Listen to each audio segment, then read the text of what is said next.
Hey y'all, Dr. J here, your friendly neighborhood marijuana doctor. Anxiety and paranoia. So I'm not going to discuss having anxiety, especially if you have paranoia outside of marijuana use. That's a different issue, one that can easily be exacerbated by THC use, especially if you're going above 5 milligrams at one time, which is definitely a sure thing if you're going to be inhaling, but most people will eat 2.5 to 5 milligrams at a time anyway. So above that, you tend to get worse anxiety if you're already prone to it. So we won't talk about that because that's an issue that needs to be managed in a couple different ways, ranging from, self-work and introspection and mindfulness and meditation to therapy and potentially medications for severe anxiety. But situational or marijuana-induced anxiety can be managed in a couple different ways. One, if you are with other people, it does help to let them know you're feeling anxious so they can reassure you. That can go a long way because a lot of times anxiety is getting stuck in a sort of a thought loop, a negative thought loop, and making you worry about something that if you weren't under the influence that you wouldn't be worried about, right? So the second thing is self-talk or meditation. I use an app called Medito, M-E-D-I-T-O. I'm not a shill, it just happens to be free and that's my style.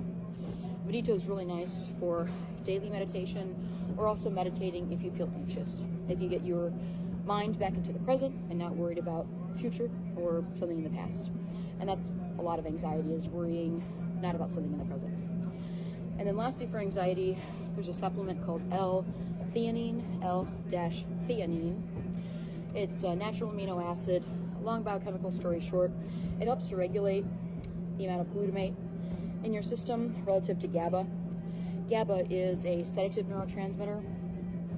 Glutamate is an excitatory neurotransmitter. Again, long biochemical story short, anxiety can be worsened by an out-of-whack glutamate system. So too much glutamate, not enough GABA. L-theanine helps balance that system, contributes more to glutamate. Helps quell that glutamate. That's something that usually comes in 200 milligram capsules. You can get it. It's all over the counter at any CVS, Walgreens, Amazon. Theanine works super duper well if you use caffeine or stimulants such as Adderall. It can really reduce those jitters as well. So just a generally very helpful anxiolytic and can be useful to use before you use marijuana. If you're inhaling, 30 minutes before use. If you're using edibles, you can use it at the same time. But again, generally comes in 200 milligram capsules. It's not sedative, it just calms you. So it won't make you snoozy, won't impair your cognition. It's safe to use during the day. But that's something that I recommend, over-the-counter supplement for anxiety.